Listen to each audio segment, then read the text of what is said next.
ವಂದೇ ಮಾತರಂ, ವಂದೇ ಮಾತರಂ, ಸುಜಲಾಂ ಸುಫಲಾಂ ಸಸ್ಯ ಶ್ಯಾಮಲಾಂ.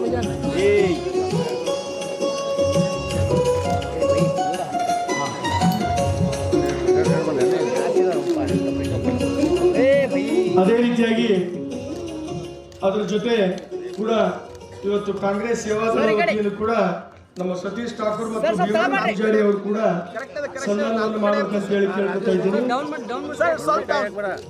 ಅದೇ ರೀತಿಯಾಗಿ ಇದೇ ಒಂದು ಕ್ಷೇತ್ರದ ಶಾಸಕರಾಗಿರ್ತಕ್ಕಂಥ ಅಲ್ಲಂ ಪ್ರಭು ಪಾಟೀಲ್ ಅವರ ನೇತೃತ್ವದಲ್ಲಿ ಅವರು ಕೂಡ ಈ ಒಂದು ಸಚಿವರಿಗೆ ಸನ್ಮಾನವನ್ನ ಮಾಡ್ತಾ ಇದ್ದಾರೆ. ಅವರು ಕೂಡ ಸನ್ಮಾನವನ್ನು ಮಾಡಬೇಕಂತ ಅಜಯ್ ಸಿಂಗ್ ಸಾಹೇಬರು ಕೂಡ ಈ ಒಂದು ಕಾರ್ಯಕ್ರಮದ ಬಗ್ಗೆ ತಮ್ಮ ಒಂದು ಹಾರ್ದಿಕ ಸ್ವಾಗತವನ್ನ ಮಾಡಿಕೊಂಡ ನಂತರ ಅವರು ಕೂಡ ಈ ಕಾರ್ಯಕ್ರಮ ಉದ್ದೇಶಿಸಿ ನಾವು ಮಾತಾಡ್ತಾರೆ. ಇನ್ನೊಂದು ವಿಶೇಷ ಸೂಚನೆ, ತಾವೆಲ್ಲರಿಗೂ ಕೂಡ ಈ ಒಂದು ಕಾರ್ಯಕ್ರಮದ ಮುಗಿದ ನಂತರ ಊಟದ ವ್ಯವಸ್ಥೆಯನ್ನು ಕೂಡ ಏರ್ಪಡಿಸಿದ್ದಾರೆ. ದಯವಿಟ್ಟು ಎಲ್ಲರೂ ಈ ಒಂದು ಪ್ರಸಾದವನ್ನು ಸ್ವೀಕಾರ ಮಾಡ್ಕೊಂಡು ಹೋಗ್ಬೇಕಂತೇಳಿ ನಾನು ಕೇಳ್ಕೊತೀನಿ. ಸಚಿವನಾಗಿ, ಯಾಕಂದರೆ ಯಾವಾಗಲೂ ಕೂಡ ಶಾಸಕನಂತಾನೆ ನಾನು ಹೇಳ್ಕೊಂಡು ಬಂದಿದ್ದೀನಿ. ಸುಮಾರು 13 ವರ್ಷ ಆಗಿದೆ. ಇವತ್ತು ಇಲ್ಲಿ ಬಂದಿದ್ದೀನಿ ಅಂದರೆ ನಾನು ಆತ್ಮೀಯರಾಗಿರುವಂತಹ ಡಾಕ್ಟರ್ ಶರಣ್ ಪ್ರಕಾಶ್ ಪಾಟೀಲ್ ಅವರಿಗೆ ಮತ್ತು ಪ್ರಿಯಾಂಕ್ ಖರ್ಗೆ ಅವ್ರಿಗೂ ಕೂಡ ನಾನು ಮಾತಾಡಿದೆ. ನಾನು ಹೇಳಿದೆ ನಾವು ಹೋಗೋಣ. ನಾನು ಸುಮಾರು ದಿನ ಆಯಿತು, ಬರಗಾಲಿದೆ. ನಾನು ಮೊನ್ನೆ ತಾನೇ ರಾಯಚೂರಿಗೆ ಹೋಗಿ ಎಲ್ಲ ತಾಲೂಕಿಗೆ, ಅಲ್ಲಿ ಇರ್ತಕ್ಕಂಥ ಎಲ್ಲ 8 ತಾಲೂಕುಗಳಿಗೆ ಭೇಟಿಯಾಗಿ ನಾನು ಬಂದೆ. ಆದರೆ ನಮ್ಮ ಕಲಬುರಗಿ ಜಿಲ್ಲೆ ಮತ್ತು ಜೋರಿ ಮತಕ್ಷೇತ್ರಕ್ಕೆ ನಾನು ಹೋಗೋಕ್ಕಾಗಿಲ್ಲ. ಸಮಯದ ಒಂದು ಅಭಾವ. ನಾನು ಹೇಳಿದೆ, ನಾವೆಲ್ಲ ಮಾತಾಡಿಲ್ಲ, ಖಂಡಿತವಾಗಿ ನಾವೆಲ್ಲರೂ ಕೂಡ ಬರ್ತೀವಿ. 22ಕ್ಕೆ ನಾವು ಹೋಗೋಣ. ಮತ್ತು ಖರ್ಗೆ ಸಾಹೇಬ್ರು 22 ಇವತ್ತು ಬರೋದು ಅದನ್ನು ಕೂಡ ಗ್ಯಾರಂಟಿ ಇರಲಿಲ್ಲ. ಯಾಕಂದರೆ ಹಿಂದೆ ಇರ್ತಕ್ಕಂಥ 3-4 ಸತಿ ಅವರು TP ಬಂದು ಕ್ಯಾನ್ಸಲ್ ಆಯಿತು. ನಾನು ಕೂಡ ಏನು ತಿಳ್ಕೊಂಡೆ, ಇಲ್ಲ ಖರ್ಗೆ ಸಾಹೇಬ್ರು ಯಾಕಂದರೆ ಹಿರಿಯರು, AICC ಅಧ್ಯಕ್ಷರು, ಅವರು ಬರ್ತಕ್ಕಂಥ ದಿನ ನಾನು ಕೂಡ ನಮ್ಮ ಒಂದು ಕಾರ್ಯಕ್ರಮ ಎಲ್ಲ ನಮ್ಮ ಪಕ್ಷದ ಹಿರಿಯರು, ಆತ್ಮೀಯರು, ಯುವಕರು, ಅಭಿಮಾನಿಗಳು ಎಲ್ಲರೂ ಸೇರಿ ಹೇಳಿದ್ರು, ಇಲ್ಲ ನಾವು ಒಂದು ಕಾರ್ಯಕ್ರಮ ನಾವು ಮಾಡ್ತೀವಿ, ಇಟ್ಕೊಳ್ಳೋಣ ಅಂತ ಹೇಳಿದ್ರೆ, ನಾನು ಹೇಳಿದೆ ಇಲ್ಲ ಖರ್ಗೆ ಸಾಹೇಬ್ರು ಬುಧವಾರ ನಂಗೆ ಹೇಳಿದ್ರು ಅವ್ರ ಕಾರ್ಯಕ್ರಮ ಏನೋ ಫೈನಲ್ ಇಲ್ಲ, ತಾವು ಮಾಡಬಹುದು ಅಂತ. ಮತ್ತೆ ಶರಣ್ ಪ್ರಕಾಶ್ ಪಾಟೀಲ್ ಅವ್ರು ಮಾತಾಡಿದೆ. ನಾನು ಹೇಳಿದೆ ಇಲ್ಲ ನಾನು ಇರ್ತೀನಿ. ಅವರು ಕೂಡ ನಮ್ಮ ಈ ಒಂದು ಮೆರವಣಿಗೆಯಲ್ಲಿ ಅವರು ಕೂಡ ಭಾಗಿಯಾಗಿದ್ದರು. ನಂತರ ಪ್ರಿಯಾಂಕ್ ಅವರು ನಿನ್ನೆ ಬೆಳಗ್ಗೆ ನಂಗೆ ಫೋನ್ ಮಾಡಿ, ಇಲ್ಲ ಅರ್ಜೆಂಟಾಗಿ, ಯಾಕಂದರೆ ಅವರು ಗೃಹ ಸಚಿವರು, ಅವ್ರಿಗೂ ಇರ್ತಕ್ಕಂಥ ಒಂದು ಜವಾಬ್ದಾರಿ ಇದೆ, ಇಲ್ಲ ನಾನು ಆಗ್ತಾ ಇಲ್ಲ. ಮತ್ತು ನಾನು ಮುಂದೆ 28ಕ್ಕೆ, 29ಕ್ಕೆ, 30ಕ್ಕೆ ಮಾಡಬೇಕಂತ ನಮ್ಮದು ವಿಚಾರ ಇತ್ತು. ಆದರೆ ನಮ್ಮ ಕ್ಷೇತ್ರಕ್ಕೆ ಹೋಗಬೇಕು. ನಾನು ಇವತ್ತು ಸಣ್ಣ ನೀರಾವರಿ ಸಚಿವ ಆಗಿದ್ದೀನಂದರೆ ನನ್ನ ಒಂದು ಬಹಳ ದೊಡ್ಡ ಜವಾಬ್ದಾರಿ. ಇಂತಹ ಒಂದು ಬರಗಾಲ ಪರಿಸ್ಥಿತಿಯಲ್ಲಿ ಇಡೀ ಕರ್ನಾಟಕ ರಾಜ್ಯದಲ್ಲಿ ಹಲವಾರು ಕೆಲಸ ಕಾರ್ಯಗಳನ್ನು ಕೂಡ ನಾವು ಮಾಡ್ಬೋದು. ಆ ಒಂದು ಕಾರಣಕ್ಕಾಗಿ ಇವತ್ತು ನಾವು ಬಂದಿದ್ದೀವಿ. ತಾವು ಇಷ್ಟೊಂದು ಸಂಖ್ಯೆಯಲ್ಲಿ ತಾವು ಬಂದು ನಾನೇನು ಅನ್ಕೊಂಡೆ ಸುಮಾರು 1 ತಾಸಲ್ಲಿ ಮೆರವಣಿಗೆ ಮುಗಿತದೆ. ಅಲ್ಲಿಂದ ನಾವು ಜಗತ್ ಸರ್ಕಲ್ ಬರ್ತೀವಿ, ಜಗತ್ ಸರ್ಕಲಿಂದ ರಂಗಮಂದಿರ್ ಬಂತೀವಿ, ಒಂದು 2-2.5 ತಾಸದಲ್ಲಿ ಆಗ್ತದೆ. ಆದರೆ ನಾವು ಅನ್ಕೊಂಡಾಗ ಆಗಿಲ್ಲ. ತಾವೆಲ್ಲರೂ ಕೂಡ ಬಹಳಷ್ಟು ತಾಳ್ಮೆಯಿಂದ ಕೂತಿದ್ದೀವಿ. ಬಹಳಷ್ಟು ಜನರಿಗೆ ಹಸಿವು ಕೂಡ ಆಗಿರಬಹುದು. ಇವಾಗ ನಮ್ಮ ಕೋಬಾಳ್ ಅವರು ಇಲ್ಲೇ ಇದ್ದಾರೆ, ಹರ್ನಾಳ್ ಅವರು ಇದ್ದಾರೆ, ಮಲ್ಲಿಕಾಂಶ ಅಲ್ಲಿದ್ದಾರೆ. ಬಹುಶಃ ತಮಗೆಲ್ಲ ಹಸಿವು ಆಗಿರ್ಬೋದು. ಮೊದಲೇ ತಾವು ಇಲ್ಲಿ ಕೂತಿದ್ರಿ. ತಮ್ಮೆಲ್ಲರಿಗೂ ಕೂಡ ನಾನು ಧನ್ಯವಾದಗಳನ್ನು ಹೇಳಲು ಇಷ್ಟಪಡುತ್ತೇನೆ. ಇವತ್ತು ನಾನು ಬೇರೆ ಕಡೆ ಹೋಗಿರ್ಬೋದು, ಆದರೆ ಕಲಬುರಗಿ ಅಂದರೆ ನನ್ನ ಹುಟ್ಟೂರು. ಶಾ ಬಜಾರಲ್ಲಿ ನಾನು 1974ರಲ್ಲಿ ನಾನು ಇಲ್ಲೇ ಹುಟ್ಟಿದ್ದೆ. ಇಲ್ಲಿ ಬರಬೇಕಂದ್ರೆ ಇಲ್ಲಿ ಇರ್ತಕ್ಕಂಥ ಒಂದು ಸಂಬಂಧ, ಒಂದು ಅನನ್ಯವಾದ ಒಂದು ಸಂಬಂಧ. ನಮ್ಮ ತಂದೆಯವರು ತಮ್ಮೆಲ್ಲರಿಗೂ ಗೊತ್ತಿರುವಂಥ ತಮ್ಮ ರಾಜಕೀಯ ಜೀವನ ಮೊದಲು ಕಾರ್ಪೊರೇಟರ್ ಆಗಿ 1968ರಲ್ಲಿ ಪ್ರಾರಂಭ ಮಾಡಿದ್ರು. 77ರಲ್ಲಿ ಶಾಸಕರಾದರು. ನಾನು ಹುಟ್ಟಿರಲಿಲ್ಲ ಆವಾಗ. ನಾನು ಹುಟ್ಟೋಕ್ಕಿಂತ ಮೊದಲೇ ಅವರು ಶಾಸಕರಾಗಿದ್ದರು. ನಂತರ ಸುಮಾರು 8 ವರ್ಷ ನಂತರ ಅವರು ಸಚಿವರಾದರು. ಖರ್ಗೆ ಸಾಹೇಬ್ರು ಮೊದಲೇ ಆಗ್ಬಿಟ್ಟಿದ್ರು. ಬಹುಶಃ 75ರಲ್ಲಿ ಅವರು ಸಚಿವರಾಗಿದ್ದರು. ನಮ್ಮ ತಂದೆಯವರು 1980ರಲ್ಲಿ ಏನು ಅವರು ಕಲಬುರಗಿ ಲೋಕಸಭಾ ಸದಸ್ಯನಾಗಿ ಅವರು ಪ್ರಮಾಣ ವಚನ ಕೂಡ ಸ್ವೀಕಾರ ಮಾಡಿರಲಿಲ್ಲ. ಆದರೆ ಒಂದೇ ಒಂದು ಮಾತು, ಅಂತಹ ಒಂದು ಸಂದರ್ಭದಲ್ಲಿ ಶ್ರೀಮತಿ ಇಂದಿರಾ ಗಾಂಧಿ ಅವರು ಮತ್ತು ಸಂಜಯ್ ಗಾಂಧಿ ಅವರು ಒಂದು ಮಾತು ಹೇಳಿದ ನಂತರ ಅವರು ರಾಜೀನಾಮೆಯನ್ನು ಕೊಟ್ಟು ಅವರು CM ಸ್ಟೀಫನ್ ಅವರನ್ನು ಗಳಿಸಿದ್ರು. ಆವಾಗ ಅವರು ಮೊಟ್ಟ ಮೊದಲಾಗಿ ಸಚಿವರಾಗಿದ್ರು. ನಾನು ಕೂಡ 3 ಬಾರಿ ಶಾಸಕನಾಗಿ ಬಹಳಷ್ಟು ಜನ ನಮ್ಮವರಿದ್ದಾರೆ. ನಮ್ಮೆಲ್ಲರ ಒಂದು ಸಹಕಾರದಿಂದ, ಎಲ್ಲರ ಒಂದು ಸಹಕಾರ ಸಹಯೋಗದಿಂದ ಪ್ರತ್ಯಕ್ಷವಾಗಿ ಪರೋಕ್ಷವಾಗಿ ನಮ್ಮ ಜವಳಿ ಮತಕ್ಷೇತ್ರ ಅಂತೂ ಮೊದಲಿಂದ ಇದೆ. ಅವರು ನಮಗೆ ಆಶೀರ್ವಾದ ಮಾಡಿಲ್ಲ ಅಂದ್ರೆ ನಾನು ಈ ಒಂದು ವೇದಿಕೆ ಮೇಲೆ ಶಾಸಕನೂ ಆಗೋಕ್ಕೆ ಸಾಧ್ಯ ಇರಲಿಲ್ಲ. ನಾನು ಬೇರೆ KKRDB ಚೇರ್ಮನ್ ಆಗಲಿ ಮತ್ತು ಇವತ್ತಿನ ದಿವಸ ಸಣ್ಣ ನೀರಾವರಿ ಮತ್ತು ಸೈನ್ಸ್ ಅಂಡ್ ಟೆಕ್ನಾಲಜಿ ಸಚಿವನಾಗಿ ತಮ್ಮ ಮುಂದೆ ನಿಂತಿದ್ದೇನೆಂದರೆ ಸಾಧ್ಯ ಆಗ್ತಿರಲಿಲ್ಲ. ಆದರೆ ಕಲಬುರಗಿಯಲ್ಲೂ ಕೂಡ ಬಹಳಷ್ಟು ಜನ ಪ್ರತ್ಯಕ್ಷವಾಗಿ ಮತ್ತು ಪರೋಕ್ಷವಾಗಿ ತಾವೆಲ್ಲರೂ ಕೂಡ ನಮ್ಮ ತಂದೆಯವರಿಗೆ ಯಾವ ಒಂದು ರೀತಿಯಿಂದ ಸಹಕಾರ ಸಹಯೋಗ ಮಾಡಿದಿರಿ, ಅದೇ ಒಂದು ರೀತಿಯಿಂದ ನಮಗೂ ಕೂಡ 3 ಬಾರಿ ಸತತವಾಗಿ ಶಾಸಕನಾಗಿ ತಾವು ಆರ್ಸ್ ಕಳಿಸಿದಿರಿ.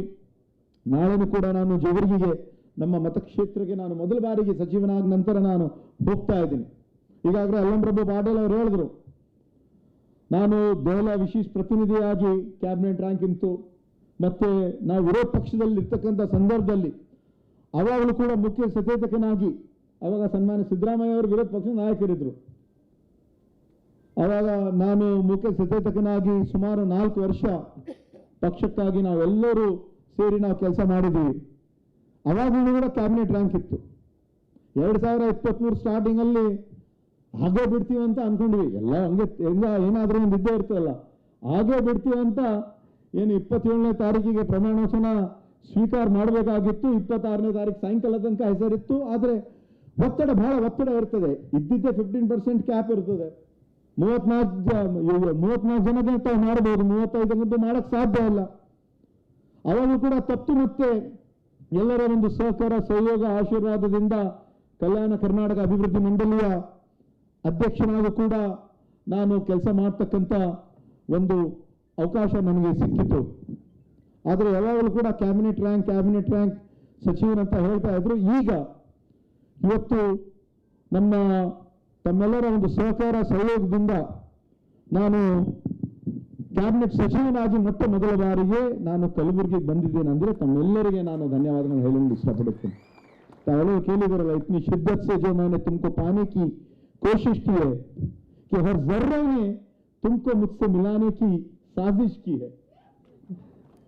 वो कहते हैं ना, किसी चीज को अगर दिल से चाहो तो पूरी कायनात उसे तुमसे मिलाने की कोशिश में लग जाती है. और आप लोगों ने मुझको मेरी चाहत से मिला दिया ಅಂತ ಹೇಳಪ್ಲೆ ತಾವೆಲ್ಲರೂ ಕೂಡ ಪ್ರತ್ಯಕ್ಷವಾಗ್ಲಿ ಆಗಲಿ ಪರೋಕ್ಷವಾಗ್ಲಿ ಎಲ್ಲದರ ಒಂದು ತಮ್ಮ ಒಂದು ಪ್ರಯತ್ನ, ಒಂದು ಪ್ರಾರ್ಥನೆ, ಧರಮ್ ಸಿಂಗ್ ಸಾಹೇಬ್ರ ಮಗ ಅಂತ ಬಹುಶಃ ನಂಗೆ ತಿಳಿದಿರುವಂತೆ ಕಲಬುರಗಿ ಜಿಲ್ಲೆ ಅಷ್ಟೇ ಅಲ್ಲ, ಇಡೀ ಕರ್ನಾಟಕ ರಾಜ್ಯದಲ್ಲಿ ಬಹಳಷ್ಟು ಜನ ಹೇಳಿದ್ದಾರೆ. ನಮ್ಮ ಪಕ್ಷದವರು ಹೇಳಿದ್ದಾರೆ, ವಿರೋಧ ಪಕ್ಷದವರು ಹೇಳಿದ ಎಂತೆಂಥವರು, BA ಶಂಕರ್ ಅವರು ಕೂಡ, ನಾನು ಇರಲಿಲ್ಲ ಅಂದ್ರೂ ಕೂಡ ಅವರು ಮಾತಾಡಿದ ನನ್ನ ಪರವಾಗಿ ಮಾತಾಡಿದ್ದಾರೆ. ದೆಹಲಿಯಲ್ಲಿ ಹೋಗಿ ಯಾರ್ಯಾರು ನನ್ನ ಬಗ್ಗೆ ಮಾತಾಡಿದ್ದು ಬಹಳಷ್ಟು ಜನ ಮಾತಾಡಿದ್ದು ನನಗೆ ಆಶ್ಚರ್ಯ ಆಯಿತು.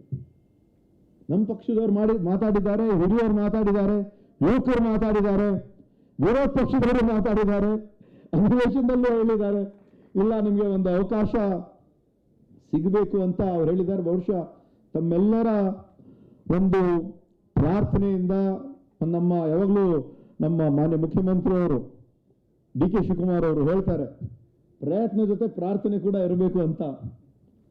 ಇಂಥ ಒಂದು ಸಂದರ್ಭದಲ್ಲಿ ನಮ್ಮ ತಂದೆಯವರಾಗಿನ ದಿವಂಗತ ಧರಮ್ ಸಿಂಗ್ ಸಾಹೇಬರು ನೆನೆಸುವ ಅತಿ ಸೂಕ್ತ ನಮ್ಮ ತಾಯಿಯವರಿಗೆ, ಕುಟುಂಬದವ್ರಿಗೆ, ನಮ್ಮ ತಾಯಿಯವರು ಪ್ರಭಾವತಿ ಅವ್ರಿಗೆ, ಅವರು ಕೂಡ ಬಹಳಷ್ಟು ನಮಗೆ ಹೇಳಿದರು. ನಮ್ಮ ಕುಟುಂಬದವರು, ಮಕ್ಕಳು ಎಲ್ಲರೂ. ಅದ್ರ ಜೊತೆಯಾಗಿ ನಮ್ಮ ಅಖಿಲ ಭಾರತ ಕಾಂಗ್ರೆಸ್ ಸಮಿತಿಯ ಅಧ್ಯಕ್ಷರು ಸನ್ಮಾನ್ಯ ಮಲ್ಲಿಕಾರ್ಜುನ್ ಖರ್ಗೆ ಸಾಹೇಬರು ಹಾಗೂ ನಮ್ಮ ರಾಧಮ್ಮ ಅವರಿಗೂ ಕೂಡ, ಕುಟುಂಬದವರಿಗೆ, ಅವರು ಕೂಡ ನಮಗೋಸ್ಕರ ನಮ್ಮ ಪರವಾಗಿ ಅವರು ಹೇಳಿದ್ದಾರೆ. ಎಲ್ಲರ ಒಂದು ಸಹಕಾರ, ಒಂದು ಸಹಯೋಗ, ಒಂದು ಆಶೀರ್ವಾದದಿಂದ ಇವಾಗ ಬಹಳಷ್ಟು ಜನ ಇವತ್ತು ನೀವು ನೋಡ್ತಾ ಇದ್ದೀರಿ. ಎಲ್ಲರೂ ಹೇಳ್ಬೋದು, ಹಳ್ಳಿಯಿಂದ ದಿಲ್ಲಿವರೆಗೆ ಹೇಳ್ಬೋದು. ಆದರೆ ಕೊನೆಯದಾಗಿ ಎಲ್ಲರೂ ಒಂದು ಸಹಕಾರ ಸಹಯೋಗ ಇದ್ರೆ ಮಾತ್ರ ಅದು ಸಾಧ್ಯ ಆಗ್ತದೆ. ಬಹುಶಃ ಇಂತಹ ಒಂದು ಸಂದರ್ಭದಲ್ಲಿ ಬಹಳಷ್ಟು ಜನ ಏನು ಹಿರಿಯರು ಆರ್ ವಿ ದೇಶಪಾಂಡೆ ಸಾಹೇಬರು 9 ಸತಿ ಅವರು ಶಾಸಕರಾಗಿದ್ದಾರೆ, ಅವ್ರಿಗೆ ಅವಕಾಶ ಸಿಗಕ್ಕಾಗಲಿಲ್ಲ. ದಿನೇಶ್ ಗುಂಡ್ರಾವ್ ಅವರು 6 ಬಾರಿ ಆಗಿದ್ದಾರೆ. ಬಹಳಷ್ಟು ಜನ 7, 8, 5, 6 ಬಾರಿ ಆಗಿದ್ದಾರೆ. ಆದರೆ ಇವತ್ತು ನನಗೆ ಈ ಒಂದು ಅವಕಾಶ ಒಂದು ಸಿಕ್ಕಿದೆ ಅಂದರೆ ಮುಂದೆ ಬರ್ತಕ್ಕಂಥ ದಿನಗಳಲ್ಲಿ ನಾವು ಎಲ್ಲರೂ ಸೇರಿ ಒಗ್ಗಟ್ಟಾಗಿ ನಾವು ಕೆಲಸ ಮಾಡಬೇಕಾಗ್ತದೆ. ಇವಾಗ ಧರಮ್ ಸಿಂಗ್ ಸಾಹೇಬ್ರು ಮತ್ತೆ ಖರ್ಗೆ ಸಾಹೇಬ್ರು ಸುಮಾರು 50 ವರ್ಷದ ಒಂದು ಗೆಳೆತನ ಅವ್ರದ್ದು. ನಾನೇ ಶಾಸಕನಾಗಿ ಭಾಳ ಸತಿ ನಾನು ದೆಹಲಿ ಹೋದಾಗ ಅವ್ರು ಹೇಳ್ತಾ ಇದ್ರು, ಬಹುತ್ ಬಾರ್ ಹಮ್ ದೇಖೆ 5 साल की दोस्ती देखें, 1 साल की दोस्ती देखें, 10 साल की देखें, 20 साल की देखें, मगर 50 साल की दोस्ती अगर कौन है तो वो धर्म सिंह खड़गे की है ಅಂತ ಅವ್ರು ಹೇಳ್ತಾ ಇದ್ರು. ಲವಕುಶ ಅಂತ ಹೇಳ್ತಾ ಇದ್ರು, ಧರಮ್ ಕರಮ್ ಅಂತ ಹೇಳ್ತಾ ಇದ್ರು.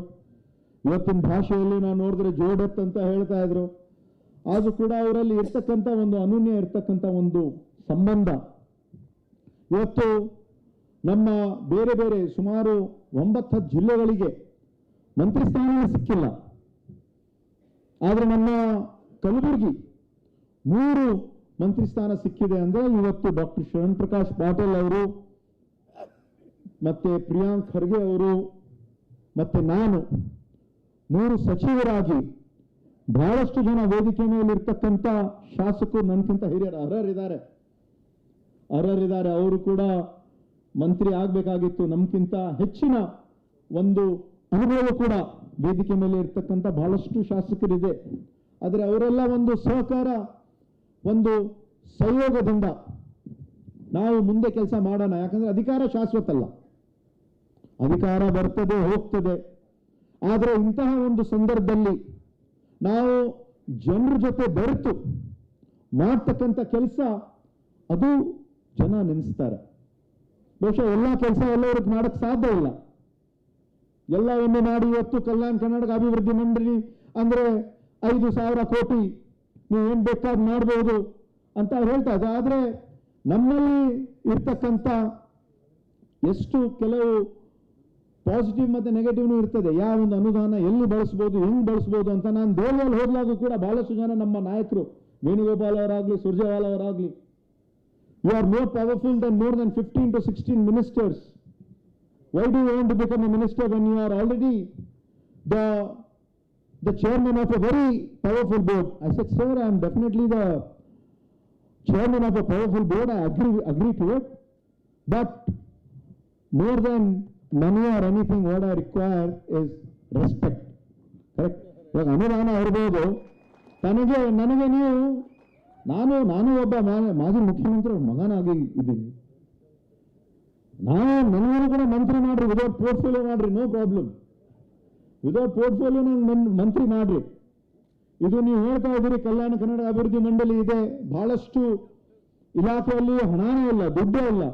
ಯಾಕಂದ್ರೆ ಕಲ್ಯಾಣ ಕರ್ನಾಟಕ ಅಭಿವೃದ್ಧಿ ಮಂಡಳಿ ಅಧ್ಯಕ್ಷನಿದ್ದಾಗ ಎಲ್ಲಾ ಸಚಿವರು ನನ್ನ ಸಂಪರ್ಕದಲ್ಲಿದ್ದರು. ಅವ್ರ ಜೊತೆ ಮಾತಾಡ್ತಾ ಇದ್ದೆ, ಅವರ ಸಂಕಷ್ಟ ನನ್ಗೆ ಹೇಳ್ಕೊಡ್ತಾ ಇದ್ರು.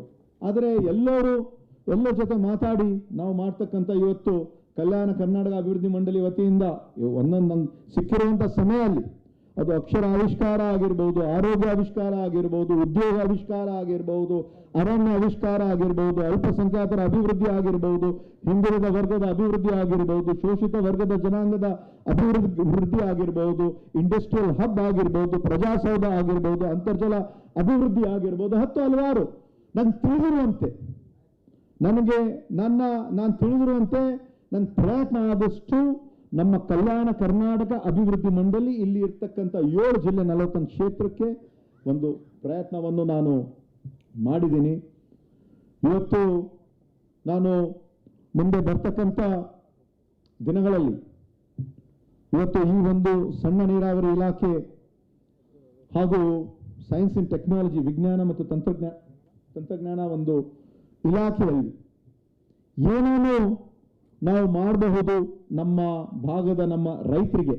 ಇವಾಗ ಸಣ್ಣ ನೀರಾವರಿ ಇಲಾಖೆ ಮೊದಲು ನನಗೆ health and family welfare minister ಅಂತ ಹೇಳ್ಬಿಟ್ರು.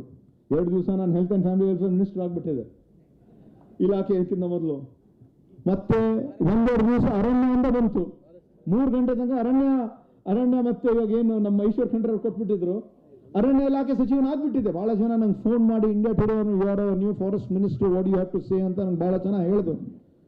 ನಾನು let us wait because we have to wait all the end ಅಂತ ನಾನು ಹೇಳಿದೆ. ಮತ್ತೆ 4 ಗಂಟೆಗೆ ಕ್ಯಾಬಿನೆಟ್, ಹೌದು, ಫಾರೆಸ್ಟ್ ಅಂಡ್ ಎನ್ವೈರನ್ಮೆಂಟ್ ಇತ್ತು. ಮತ್ತೆ 4 ಗಂಟೆಗೆ ನೋಡಿದ್ರೆ ಸಣ್ಣ ನೀರಾವರಿ ಇಲಾಖೆ ಮತ್ತು ಸೈನ್ಸ್ ವಿಜ್ಞಾನ ಮತ್ತು ತಂತ್ರಜ್ಞಾನ ಕೊಟ್ಟರೆ ನನಗೆ ಏನು ಅವಕಾಶ ಕೊಡ್ತೀರಾ ಅದರಲ್ಲಿ ನಾನು ಪ್ರಯತ್ನ ಮಾಡಿ ಎಲ್ಲವನ್ನೂ ನನಗೆ ಗೊತ್ತು, ನಾನೇ ಮಾಡ್ತೀನಿ ಅಂತ ನಾನು ಹೇಳಕ್ಕೆ ಹೋಗಲ್ಲ. ಆದರೆ ಮಾನ್ಯ ಮುಖ್ಯಮಂತ್ರಿ ಅವ್ರಿಗೆ ಹೇಳಿದೆ, ತಾವು ಕೊಡ್ತಾ ಇದ್ದೀರಾ ಅಂದರೆ ನೀವು ನಮ್ಗೆ ಸಪೋರ್ಟ್ ಮಾಡಬೇಕು. ಸಪೋರ್ಟ್ ಮಾಡ್ತಕ್ಕಂಥ ಒಂದು ಅನುದಾನ ನಮ್ಮ ಭಾಗದವರಿಗೆ, ನಮ್ಮ ಜನರಿಗೆ ಅನುಕೂಲ ಆಗಬೇಕು ಅಂದರೆ ತಾವು ಎಜುಕೇಷನ್ ಮತ್ತು ಹೆಲ್ತ್ ಕೊಟ್ಬಿಟ್ರೆ ಎಲ್ಲ ನಮ್ಮ ಮೊದಲಿಂದ ನಮಗೆ ಬಹಳಷ್ಟು ನಾವು ಮಾಡ್ಕೊಂಡು ಬಂದಿದ್ದೀವಿ. ಸೊ ಇದರಲ್ಲಿ ಮಾಡ್ಬೇಕಂದ್ರೂ ಕೂಡ ಈಗಾಗಲೇ ಇಲಾಖೆ ವತಿಯಿಂದ ಅವ್ರು ಕರೆಸಿ 3-4 ಸತಿ ಕರೆಸಿ ಏನೇನು ಮಾಡಬೇಕು, ಏನೇನು ಮಾಡಬಹುದು, ಏನು ಮಾಡಿದ್ರೆ ಅನುಕೂಲ ಆಗ್ತದೆ. ಬರಗಾಲ ಪರಿಸ್ಥಿತಿ ಇದೆ, ಇಡೀ ರೈತರು ಬಹಳ ಸಂಕಷ್ಟದಲ್ಲಿದ್ದಾರೆ. ಎಷ್ಟು ನಾವು ಬೋರ್ವೆಲ್ಸ್ ಮಾಡ್ಬೋದು, ಕೊಳವೆ ಬಾವಿ ಮಾಡ್ಬೋದು, ಮಾಡ್ತಕ್ಕಂಥ ಕೆಲಸಗಳನ್ನು ಮಾಡ್ಬೋದು, ಅಚ್ಚುಕಟ್ಟು ಮಾಡಬಹುದು, ಬ್ಯಾರೇಜಸ್ ಮಾಡಬಹುದು, ಮತ್ತೆ ಎಲ್ಲ ಸ್ಕೀಮ್ಸ್ಗಳನ್ನು ಮಾಡಬಹುದು. ಎಲ್ಲೆಲ್ಲಿ ಏನೇನು ಅನುಕೂಲ ಆಗ್ತದೆ ಮಾಡಿದ್ರೆ, ಅಂತರ್ಜಲ ಅಭಿವೃದ್ಧಿ ಅದನ್ನು ಕೂಡ ಮಾಡಿದ್ರೆ ಏನೆಲ್ಲ ಮಾಡ್ಬೋದು ಅಂತ ನಾನು ಕೂಡ ತಿಳ್ಕೊಳ್ತಾ ಇದ್ದೀನಿ. ತಿಳ್ಕೊಂಡು ಇಲ್ಲಿ ಇರ್ತಕ್ಕಂಥ ನಮ್ಮ ಜನರಿಗೆ, ನಮ್ಮ ಜನರ ಪರವಾಗಿ ನಾವು ಈ ಒಂದು ಅವಧಿ ಬಹುಶಃ ನಂಗೆ ತಿಳಿದಿರುವಂತೆ ಸುಮಾರು ಒಂದು 21 ತಿಂಗಳಿದೆ. ಇದಾದ್ಮೇಲೆ ಮತ್ತೆ ಚುನಾವಣೆ ಬರ್ತದೆ. ಆದರೆ ಈ ಒಂದು ಅಲ್ಪ ಅವಧಿಯಲ್ಲಿ ನಾನು ಈ ಒಂದು 21 ತಿಂಗಳು 22 ತಿಂಗಳು ಇದ್ದಿದ್ದು ನಾವು ಮಾಡ್ತಕ್ಕಂಥ ಕೆಲಸ ಅಂದರೆ ಬಹಳಷ್ಟು ಒಂದು ಶ್ರಮ ಪಟ್ಟು ಪ್ರಯತ್ನ ಮಾಡಿ ನಮ್ಮ ಜನರಿಗೆ ಅನುಕೂಲ ಮಾಡ್ತಕ್ಕಂಥ ಒಂದು ಕೆಲಸವನ್ನು ಮಾಡಬೇಕಂತ ನಾನು ಅನ್ಕೊಂಡಿದ್ದೀನಿ. ಬಹಳಷ್ಟು ಸಮಯ ಆಗಿದೆ. ಅಲ್ಲಂಬ್ರವ್ ಪಾಟೀಲ್ ಅವರು ನಮ್ಗೆ ಹೇಳ್ತಾ ಇದ್ದಾರೆ. ಈಗ ತಾವು ಎಲ್ಲರೂ ಕೂಡ ನನಗೆ ಏನು ಒಂದು ಪ್ರತ್ಯಕ್ಷವಾಗಿ ಪರೋಕ್ಷವಾಗಿ ಇಲ್ಲಿ ಇರ್ತಕ್ಕಂಥ ಎಲ್ಲರೂ ನನಗೇನು ಒಂದು ಸಹಕಾರ ನೀಡಿದಿರಿ, ನನಗೋಸ್ಕರ ಪ್ರಾರ್ಥನೆ ಮಾಡಿದಿರಿ, ನಮಗೋಸ್ಕರ ಯಾವಾಗಲೂ ಕೂಡ ಸಹಕಾರವನ್ನು ನೀಡಿದಿರಿ. ತಮ್ಮೆಲ್ಲರಿಗೆ ನಾನು ಕೈ ಮುಗಿದು ಧನ್ಯವಾದಗಳನ್ನು ಹೇಳಲು ಇಷ್ಟಪಡುತ್ತೇನೆ. ಅದಲ್ಲದೆ ಬಹಳಷ್ಟು ಜನ ನಮಗೆ ಬಹಳಷ್ಟು ಒಂದು ಸಹಕಾರ ಸಹಯೋಗವನ್ನು ನೀಡಿದ್ದಾರೆ. ಇವತ್ತು ರಾಷ್ಟ್ರ ಮಟ್ಟದಲ್ಲಿ ಬಹಳಷ್ಟು ನಾಯಕರು ಬಹಳ ಆಶೀರ್ವಾದವನ್ನು ಮಾಡಿದ್ದಾರೆ. ನಮ್ಮ ರಾಜ್ಯ ಮಟ್ಟದಲ್ಲಿ ಇರ್ತಕ್ಕಂಥ ನಾಯಕರು ಬಹಳಷ್ಟು ಒಂದು ಸಹಕಾರ ನೀಡಿದ್ದಾರೆ, ಆಶೀರ್ವಾದವನ್ನು ಮಾಡಿದ್ದಾರೆ, ಸಹಯೋಗವನ್ನು ನೀಡಿದ್ದಾರೆ. ಅವರಿಗೂ ಕೂಡ ಈ ಒಂದು ವೇದಿಕೆ ಮುಖಾಂತರ ಧನ್ಯವಾದಗಳನ್ನು ಹೇಳುತ್ತಾ, ಇವತ್ತು ಸುಮಾರು ನಂಗೆ ತಿಳಿದಿರುವಂತೆ 6 ಗಂಟೆಗೆ ಪ್ರಾರಂಭ ಮಾಡಿ 11 ಆಗ್ತಾ ಇದೆ. ಬಹಳ ಎಲ್ಲರಿಗೂ ಹಸುನು ಕೂಡ ಆಗಿದೆ. ಜಿಲ್ಲಾ ಕಾಂಗ್ರೆಸ್ ಸಮಿತಿ ವತಿಯಿಂದ ಜಗದೇ ಗೊತ್ತಿದ್ದಾರವರು, ಅವರಿಗೆ ಆದಿಯಾಗಿ ಬಹಳಷ್ಟು ಎಲ್ಲರೂ ಶ್ರಮವನ್ನು ಪಟ್ಟು ಇವತ್ತು ತಾವೆಲ್ಲರೂ ಈ ಒಂದು ಕಾರ್ಯಕ್ರಮವನ್ನು ಆಯೋಜಿಸಿದ್ರಿ. ತಮಗೂ ಕೂಡ ನಾನು ಧನ್ಯವಾದಗಳನ್ನು ಹೇಳುತ್ತಾ ಎರಡು ಮಾತನ್ನು ಮುಗಿಸುತ್ತೇನೆ. ಜೈ ಹಿಂದ್, ಜೈ ಕರ್ನಾಟಕ.